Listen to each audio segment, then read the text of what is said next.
ಚಳ್ಳಕೆರೆ ನಗರದ ಹೃದಯ ಭಾಗದಲ್ಲಿರುವ ಸರ್ಕಾರಿ ಪ್ರೌಢಶಾಲೆಗಳೆಂದರೆ ಬಿಸಿನೀರು ಮುದ್ದಪ್ಪ ಪ್ರೌಢಶಾಲೆ ಹಾಗೂ ಹೆಗ್ಗೇರಿ ತಾಯಮ್ಮ ತಿಪ್ಪೇಸ್ವಾಮಿ ಪ್ರೌಢಶಾಲೆ. ಈ ಶಾಲೆಗಳ ವಿದ್ಯಾರ್ಥಿ ಮತ್ತು ವಿದ್ಯಾರ್ಥಿನಿಯರ ಸಂಖ್ಯೆ ಸಾಕಷ್ಟು. ಇಲ್ಲಿ ವಿದ್ಯಾರ್ಥಿ ಹಾಗೂ ವಿದ್ಯಾರ್ಥಿನಿಯರಿಗೆ ಸರ್ಕಾರದ ಸೌಲಭ್ಯಗಳು ಹೆಚ್ಚು. ಆದರೂ SSLC ಫಲಿತಾಂಶ ಮಾತ್ರ ಕಳಪೆ. 2024-25 ಫಲಿತಾಂಶ ಪೋಷಕರಲ್ಲಿ ಉತ್ಸವವೇ ಕುಗ್ಗಿದಂತಾಗಿದೆ.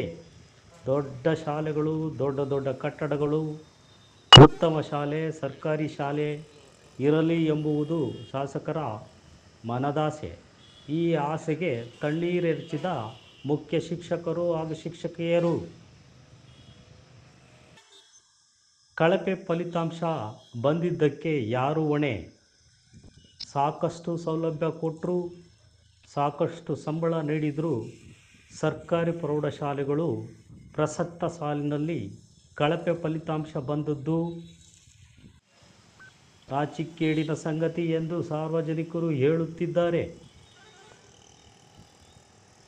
ಸರ್ಕಾರಿ ಶಾಲೆ ಬಾಲೆನಹಳ್ಳಿ ಇಂದಿರಾ ಗಾಂಧಿ ವಸತಿ ಶಾಲೆ ಸುಮಾರು 4 ವರ್ಷಗಳಿಂದಲೂ 100ಕ್ಕೆ 100 ಫಲಿತಾಂಶ ಬಂದದ್ದು.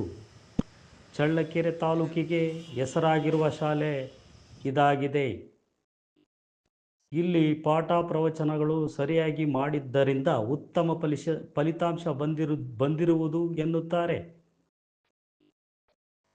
ಈ ಶಾಲೆಗೆ ಮೇಲಧಿಕಾರಿಗಳಿಂದ ಉತ್ತಮ ಪ್ರಶಂಸೆ, ಪೋಷಕರಿಂದ ಹಾಗೂ ಸಾರ್ವಜನಿಕರಿಂದ ಪ್ರಶಂಸೆ ವ್ಯಕ್ತಪಡಿಸಿದೆ.